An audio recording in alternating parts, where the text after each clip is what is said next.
এয়া জুবিন গাৰ্গৰ অৱৰ্তমানত প্ৰথমটো জন্মদিন। শোকত ম্ৰিয়মান অসমীয়াই আজি সৰ্বত্ৰে পালন কৰিছে অসমীয়াৰ হৃদয়ৰ স্পন্দনগৰাকীৰ 53 সংখ্যক জন্মদিনটো। সমগ্ৰ ৰাজ্যৰ সমান্তৰালকৈ লাহৰীঘাটতো অগপ দলৰ উদ্যোগত উদযাপন কৰা হয় অসমীয়াৰ হাৰ্টথ্ৰব জুবিন গাৰ্গৰ জন্মদিন। প্ৰাণৰ শিল্পীৰ জন্মদিনৰ লগত সংগতি ৰাখি কিতাপৰ বন্ধু সাংবাদিক ছাদ্দাম হুছেইন আৰু প্ৰকৃতিপ্ৰেমী সাংবাদিক জাহিৰুল ইছলামক বিশেষ সম্বৰ্ধনা জনোৱা হয়। প্ৰিয় শিল্পীগৰাকীক শ্ৰদ্ধাঞ্জলি জ্ঞাপন কৰাৰ লগতে গছপুলি ৰোপণ কৰা হয়। অনুষ্ঠানত বহুকেইগৰাকী গণ্যমান্য ব্যক্তিৰ লগতে ছাত্ৰ ছাত্ৰীয়ে জুবিন গাৰ্গলৈ জনাইছে জন্মদিনৰ শুভেচ্ছা।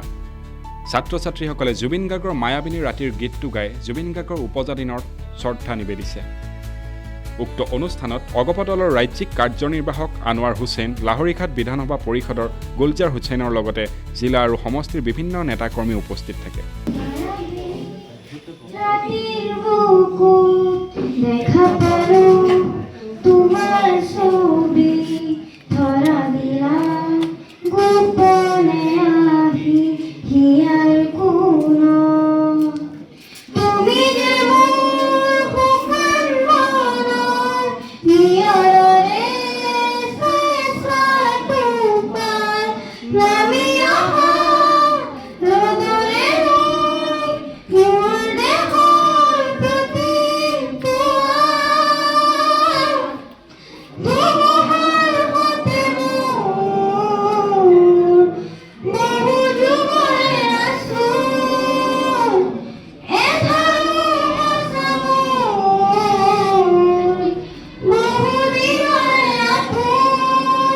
অন্যান্য বাতৰিৰ বাবে চাই থাকক নিউজ ডেস্ক ৰিপৰ্ট।